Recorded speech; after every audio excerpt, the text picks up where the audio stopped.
What's good? It's your boy Logic back in here with another video. And man, what's going on? Abra and Preach, fresh and fit.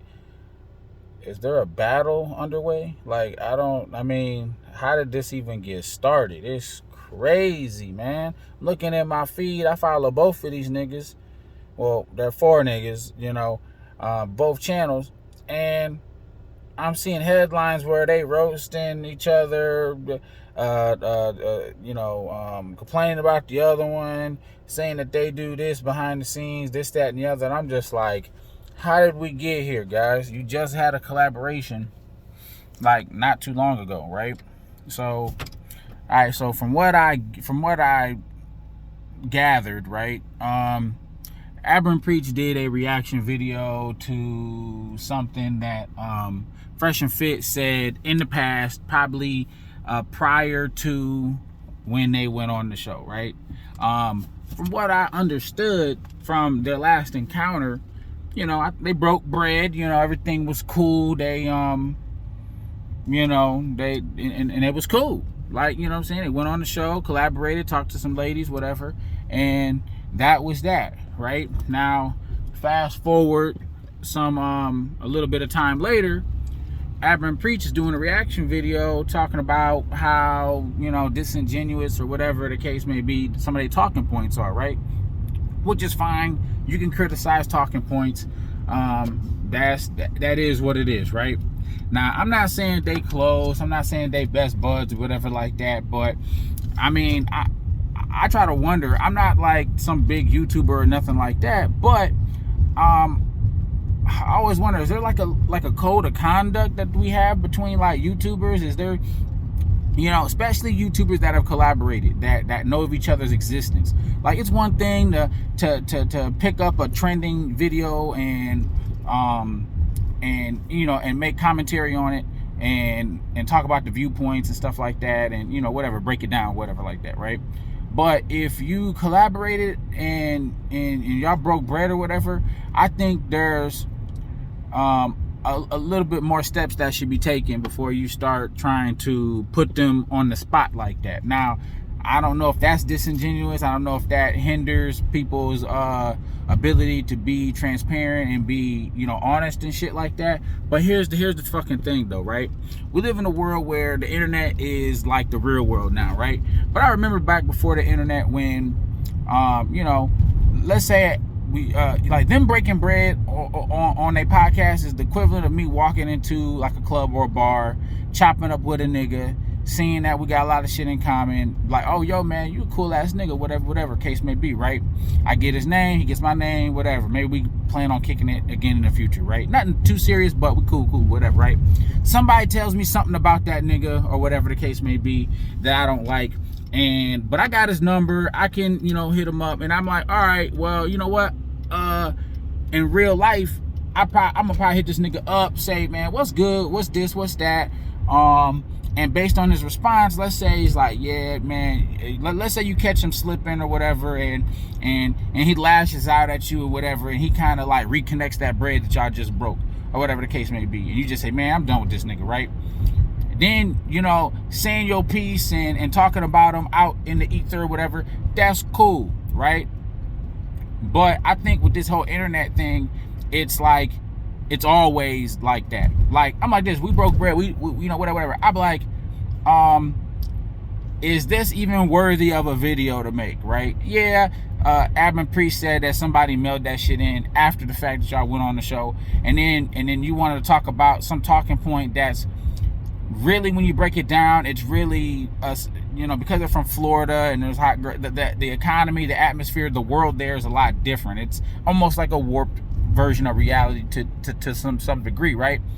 And you're like, this is worthy of making a video. Yeah, I know we were just on there, but, and that this is gonna get, look, you've been on the platform for years. You should know how the algorithm work by now, and how reactions work, and how, you can't just say whatever you want freely on YouTube and that nothing's gonna happen. So for them to think that,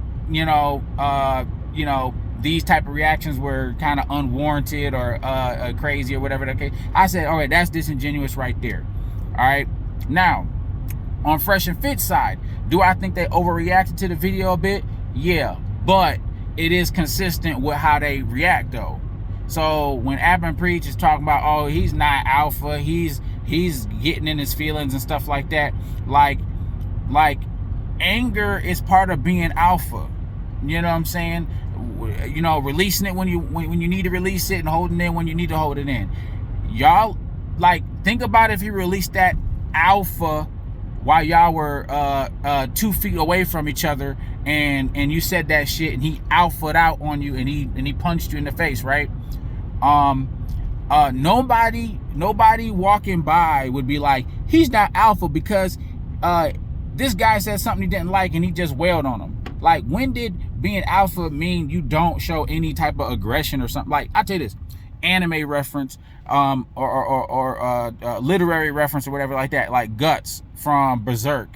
You know, he's stoic in his own right and this and that. You know, his dude fucked his girl and all this other crazy shit, and he's out there mowing through demons, raging and doing this. He's one of the most alpha niggas I know. Conan's not alpha. He'll smack a bitch up. He'll slay a nigga. He'll do whatever. He's in his emotion too. You know what I'm saying? But now we, like, see, when we talk about internet shit and lingo and references and ideas and shit, we like to always put our own little spin on it. What we think alpha is, what we think a feminine woman is, what we think of this and this and that. And we always distort it to fit the narrative that we're speaking. So when Abin Preach talk about what alpha is, getting in your feelings and this and that, I'm like, all right, man, y'all really kind of reaching a little bit right there. And then literally they put on chef hats and make a roast out of it. Like now Abin Preach is flipping out. Like, he talked about Preach's a girl. He said like she was fat or something. Like we used to do yo mama jokes and your girlfriend so ugly shit way back in the day, in person, in live, and it wasn't a big deal. You had to take those words and you come back with words. Now whoever touched the other one first, you know, they broke the cycle, and I would say they lost because they technically got in their feelings. But you throw that first punch, well, then it's time to throw punches back. And it wouldn't be that neither one was alpha. I mean, men, you know, boys will be boys. As toxic as people want to say that is that's just the nature of men. Men have been conquerors. Men have been slaying niggas for years. Niggas been invading territory, and we ain't gonna say they're not alpha. All right. So I just wanted to get that point across. Now, when it comes to Fresh and Fit, you know, the sniff test is always there.